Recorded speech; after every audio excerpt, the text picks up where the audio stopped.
آپ کی زندگی میں کوئی ایسی بڑی کامیابی جس پر آپ کو فخر ہو؟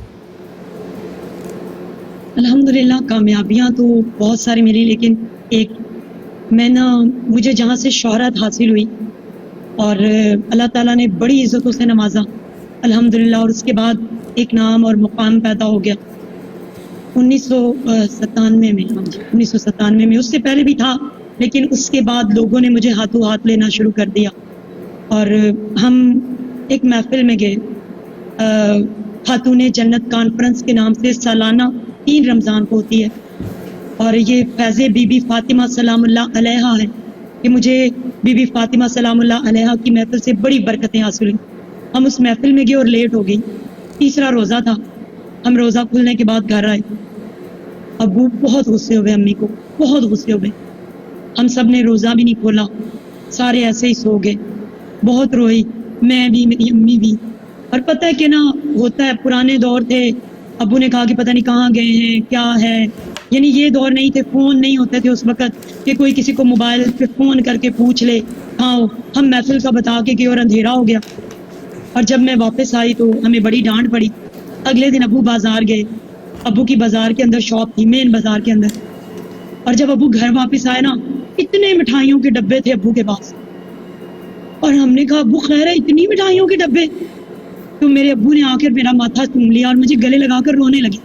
میں نے کہا کیا ہوا ابو؟ ابو کہنے لگے کہ میں نے کل تم سب کو ڈانٹ دیا، ہم روزہ کھولے بنا سارے سو گئے. میرے پاس پورا محلہ، پورے بازار کے لوگ مٹھائیوں کے ڈبے لائے کہ شیر خان تو نے تو ہی، ہم سب نے تو کچھ نہیں کیا، بچی تو نے پڑھائی ہے.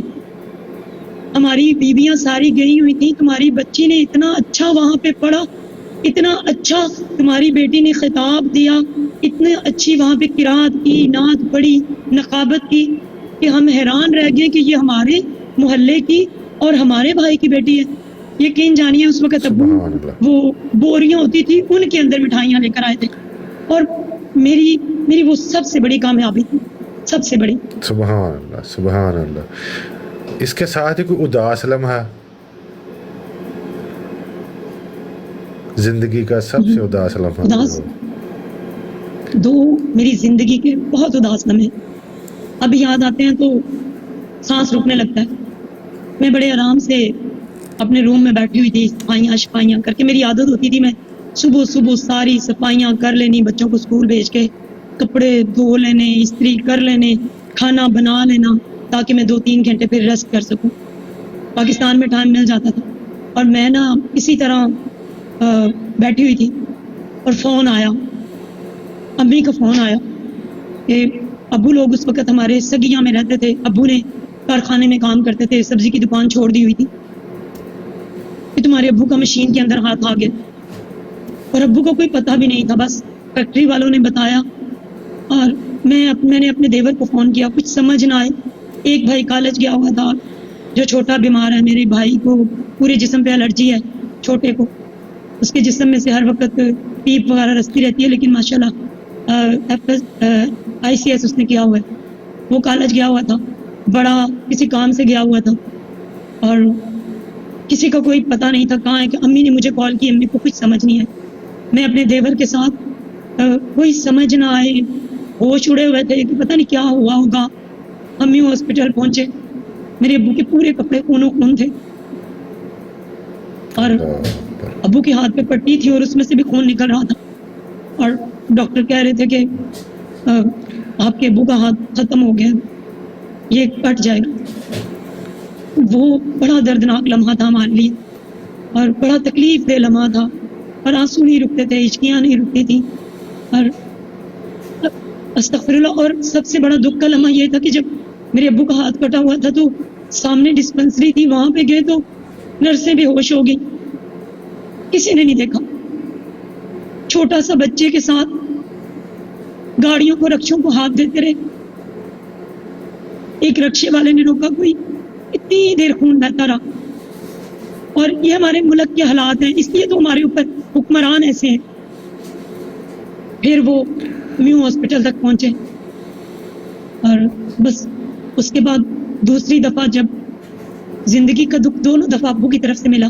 میرے ہسبینڈ چھٹی آئے ہوئے تھے اس دن، اور ہم بڑے خوش تھے اور ایک دم میرے بھائی نے مجھے کہا ابو، کیونکہ نا میرے ساتھ بہت محبت کرتے تھے، بہت زیادہ، بہت، ہماری ایسی اٹیچمنٹ تھی جیسے دوستیں نہیں ہوتی ایسے. تو مجھے کہا ابو بیمار ہو گیا، ہاسپٹل نہیں جا رہے. میں آئی، میں ابو کے پاؤں کو دبانے لگی، کیونکہ نا ابو کا ہاتھ کٹ گیا تھا. تو میں ابو کے پاؤں دھوتی تھی، ابو کی داڑھی دھوتی تھی، آ کے ابو کو آئل لگانا، ابو کی ناخن کاٹنا، میں ابو کو سب کچھ کیا کرتی تھی. اور کپڑے استری کر کے دینے، امی کا ساتھ دینا، کیونکہ ایک بھائی کا ذہنی توازن تھوڑا سا خراب ہے اور چھوٹا بیمار ہے، تو ہم بہنیں ہی ان کا سب کچھ ہے. تو میں وہاں پہ پھر میں ابو کے پاس گئی. میں نے کہا ابو آپ کو موشن لگ گئے تو چلیں ڈاکٹر کے پاس چلتے ہیں. میرے ابو کہتے کچھ نہیں. ابو واش روم میں گئے، ابو وہیں پہ گر گئے. ہم ابو کو اٹھا کے لائے، اور جب میرے ہسبینڈ فوراً سے آگے، اللہ تعالیٰ انہیں زندگی دے، سلامتی دے، ان کے رزق میں برکت دے، ان کے والدین کو صحت دے، اور انہیں اپنے بچوں کو سکھ دکھائے، بے پناہ عطا فرمائے. انہوں نے نہ آؤ دیکھا نہ تاؤ دیکھا. میرے ابو کو اٹھایا، اور میرے ابو کا جسم اکڑا ہوا تھا، جھاگ نکل رہی تھی منہ میں سے، آنکھیں پلٹ گئی تھی. میں نے کہا ابو زندہ واپس نہیں آئیں گے. ہم گھر میں رو دھو رہے تھے، تو ابو ماشاءاللہ چلتے واپس آ گئے. لیکن ڈاکٹروں نے کہا کہ صرف 3 دن آپ کے ابو کو لاسٹ اسٹیج پہ کینسر، اور وہ پھٹ چکا ہے جگر. اللہ. لیکن الحمدللہ اللہ نے ہماری دعاؤں سے ابو کو 9 ماہ حیات رکھا. لیکن بڑا مشکل وقت تھا، اور میری زندگی کے یہ 2 بڑے مشکل اور دکھی واقعات.